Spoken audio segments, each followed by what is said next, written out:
Shalom Adonai, amigas, irmãos, bom dia, boa tarde, boa noite, boa madrugada. Eu não sei qual horário que você vai se deparar com esse devocional, mas estamos aqui no nosso terceiro dia da ministração, quarta-feira, e estamos falando sobre palavras, né? A guerra das palavras dentro de nós. Essa é a temática dessa semana, e hoje nós vamos falar sobre o texto de Romanos 8:1. E o tema hoje é a voz da acusação é silenciada. Eu quero declarar isso sobre a sua vida, que a voz da acusação ela é silenciada sobre você. O texto de Romanos 8:1 vai nos dizer assim: portanto, agora nenhuma condenação há para os que estão em Cristo Jesus. Aleluia. Se você está em Cristo, não há condenação. Existem vozes que levantam, existem vozes que animam, existem vozes que restauram. Mas também existem vozes que, se não for silenciada, ela destrói destinos, ela rouba identidades, ela paralisa chamados. E é sobre essa voz, que é a voz da acusação, que hoje nós vamos conversar sobre ela e, em nome de Jesus, entender que não vivemos debaixo dessa voz de acusação. A acusação ela não aparece gritando. Ela não aparece fazendo muito barulho. Ela aparece sussurrando dentro da nossa mente. São pequenos sussurros. Ela entra pelas palavras que você ouviu, pelas comparações que você sofreu, pelas culpas que você carrega, pelos erros que você cometeu. É por aí que a acusação vem. E ela se esconde entre essas memórias. Ela se esconde na vergonha, ela se esconde no silêncio. E assim, a acusação aos poucos, ela vai construindo um tribunal dentro de você. Mas hoje, pela autoridade da palavra de Jesus, Deus declara: a voz da acusação está sendo silenciada. Amém? A voz da acusação está sendo silenciada em nome de Jesus. A acusação ela não é só uma voz, ela é uma prisão. Você precisa compreender isso. Dentre algumas lições que nós vamos aprender aqui sobre essa acusação que precisa ser silenciada, é que o que você precisa compreender é que a acusação ela não é só uma voz que vai ficar repetindo dentro de você, ela é uma prisão. A acusação ela fala assim para você: você errou, então você não merece recomeçar. Você caiu, então Deus não vai mais te levantar. Você pecou, então não tem mais lugar na presença de Deus para você. Você falhou, então você não tem mais valor e nunca mais terá. A acusação ela vai te aprisionar ao passado. A acusação vai fazer você reviver cenas antigas como se tivessem acontecido ontem. Isso por quê? Porque o nosso cérebro ele não tem ideia de como eu posso explicar isso, né? Porque a gente aprende muito isso na psicologia. No que diz respeito a emoções, o cérebro ele não tem noção de passado e presente. Entende? Tudo para ele está acontecendo ali naquele tempo presente. Então, se eu for contar uma situação para você que me doeu muito lá atrás, eu vou chorar. E por que eu vou chorar? Porque o meu cérebro vai entender como se eu estivesse vivendo aquilo novamente. Entende? Então, o que a acusação faz? Ela faz você ficar revivendo essas cenas antigas como se estivessem acontecido de uma forma muito recente. A acusação faz isso. Ela impede você de ver quem você é em Cristo. E ela faz você acreditar apenas em quem você foi sem Cristo. Sem Cristo, amadas, nós fomos terríveis, nós fomos podres, nós fomos miseráveis. Sem Cristo, nós somos ruins. A acusação, ela quer fazer você ficar se lembrando de quem você era sem Cristo. Só que você está em Cristo, lembra? Romanos 8:1. Romanos 8:1, ele abre as portas dessa prisão, porque ele diz: nenhuma condenação, nenhuma voz contrária, nenhum rótulo, nenhum decreto do inferno. Para quem que é isso? É para aqueles que estão em Cristo. A acusação perde autoridade. E Romanos 8:1 é a porta que vai abrir essa prisão. Se você está vivendo em condenação por conta da acusação, se você está revivendo cenas antigas como se fossem recentes, como se fossem presentes, fossem atuais, eu quero declarar essa palavra de Romanos 8:1 sobre você. Nenhuma condenação há para aqueles que estão em Cristo Jesus. A acusação hoje perde autoridade sobre a sua vida. Um segundo ponto que precisamos compreender sobre a acusação é que ela é a arma favorita do diabo. Ela é a arma favorita do inimigo contra as nossas vidas. O nome diabo significa literalmente acusador. Aquele que lança contra. Acusador acusa a dor. É isso que ele faz. Ele acusa. E ele não acusa para informar. Não, ele acusa para condenar. Ele acusa para paralisar. Paralisar o quê? Paralisar a sua fé. Ele acusa para destruir a sua identidade, para minar a sua esperança, para impedir você de orar, por isso que ele te acusa. Ele te acusa para te afastar do propósito. E ele acusa aí dia e noite. O tempo todo ele tá te acusando. O tempo todo ele tá tentando fazer você lembrar de quem você era sem Cristo. Só que você não é mais essa pessoa. Entende? Você não é mais a pessoa que estava sem Cristo. Hoje você está em Cristo e por isso não tem acusação.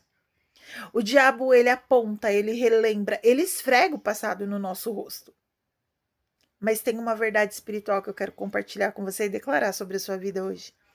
A acusação não tem mais permissão para governar na sua mente quando Cristo governa a sua vida. Eu vou repetir isso para você.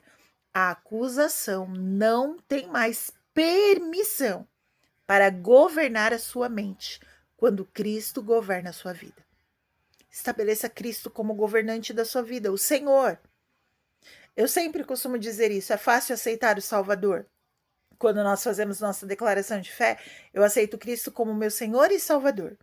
É fácil aceitar o Salvador, porque diferente do diabo que acusa a nossa dor, o Salvador nos salva da nossa dor.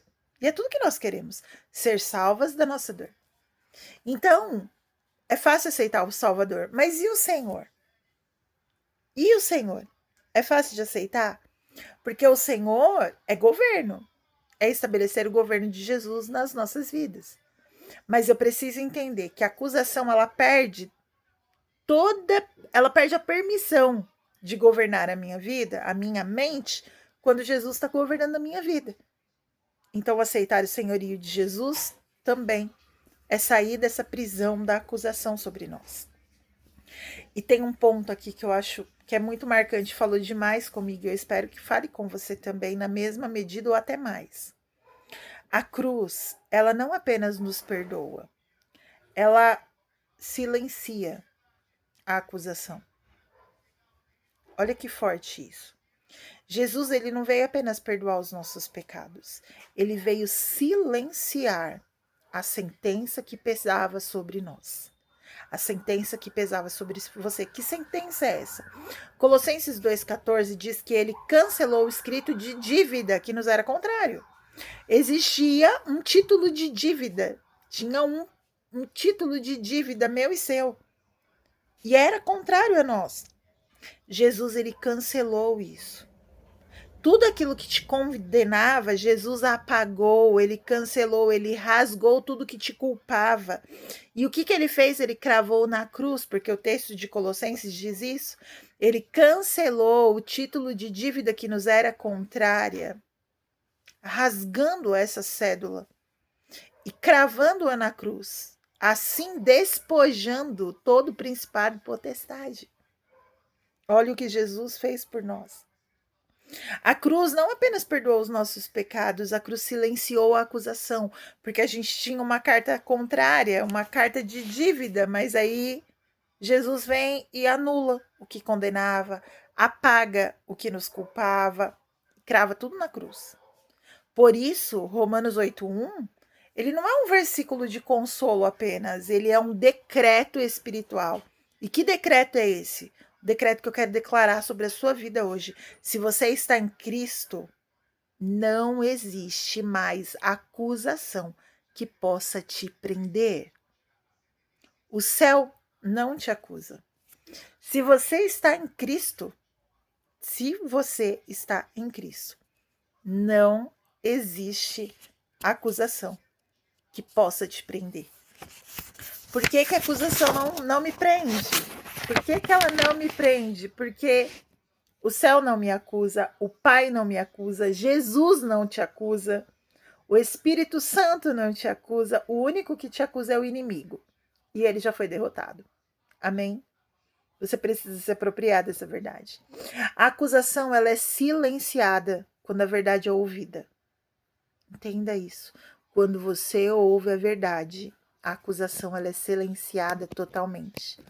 A acusação vai falar assim para você: você é culpado. A verdade vai dizer: você foi justificada. A acusação vai dizer para você: você é sujo. A verdade vai dizer para você: você foi lavado. A acusação diz: você é indigno. E a verdade vai dizer: você foi adotado. A acusação vai dizer: Deus te rejeitou. A verdade vai dizer: nada pode te separar do amor de Deus. A acusação, ela fala alto, mas a verdade tem um tom na eternidade muito mais elevado. E por fim, algo que você precisa entender é que Deus não apenas te perdoou, ele te recolocou de pé. Quando a acusação tenta te puxar para trás, Deus ele te empurra para o destino. O perdão, ele tira o peso do passado e tira o peso de todo pecado. A graça, ela te devolve a dignidade. Isso é a graça. O inimigo vai tentar te envergonhar e ele vai continuar tentando fazer isso, mas Deus, ele está te ungindo para recomeçar. E Deus, hoje, o Espírito Santo, ele está declarando sobre a sua vida: a voz da acusação perde autoridade a partir deste momento. Você está em Cristo e sobre você não há mais condenação alguma. E por isso eu quero te convidar a fazer um ato profético. Coloca a mão aí sobre a sua cabeça, em nome de Jesus, e declara assim: toda voz de acusação contra a minha mente, eu silencio agora, em nome de Jesus. Depois você vai dizer assim: eu recebo a verdade. Não há condenação sobre mim. Eu sou livre, perdoada, justificada em Cristo Jesus. Amém? Aleluia. Faça isso, faça esse ato profético. Aprenda a exercer isso no Senhor. E para finalizar, eu quero fazer uma declaração profética sobre a sua vida. Amém? Levanta a tua mão aí em nome de Jesus, porque eu quero declarar em nome do Senhor Jesus sobre a sua vida. Eu rejeito toda acusação que tentou governar a sua vida. Eu anulo toda palavra de condenação, vergonha ou culpa que você carregou até hoje. E hoje, pelo sangue de Jesus, a voz da acusação, ela é silenciada. Eu declaro sobre você: você é a nova criatura. Você é justificada, você é livre. Você vai caminhar em paz, em ousadia e com uma identidade restaurada. Nada mais vai te parar. Nenhuma sentença vai prevalecer sobre você, porque você está em Cristo. E em Cristo não há mais condenação. Que Deus abençoe poderosamente a sua vida, que você guarde essa palavra no seu coração e que você declare isso. Toda voz de acusação, ela não tem mais permissão de governar a minha mente. Ela não tem mais permissão de permanecer sobre mim, porque eu estou justificada em Cristo Jesus. Deus abençoe poderosamente a sua vida e até o nosso próximo momento do devocional. Um recadinho rapidinho. Eu tenho aqui o e-book do devocional completo com todas as ministrações, porque lá no nosso grupo a gente coloca apenas alguns textos, né? As declarações proféticas e um resumo, mais ou menos, com um ato profético para fazer. Mas eu tenho o e-book aqui completo desse devocional. Se você desejar esse e-book, entre em contato comigo, chama lá no WhatsApp, que aí eu mando para você. O custo dele é baratinho, é apenas R$ 29,90. Se você quiser o e-book completo. Se não, só com aquele, eu já tô mandando um resuminho desses de cada dia para você, tá bom? Deus abençoe poderosamente a sua vida e até o nosso próximo momento do devocional.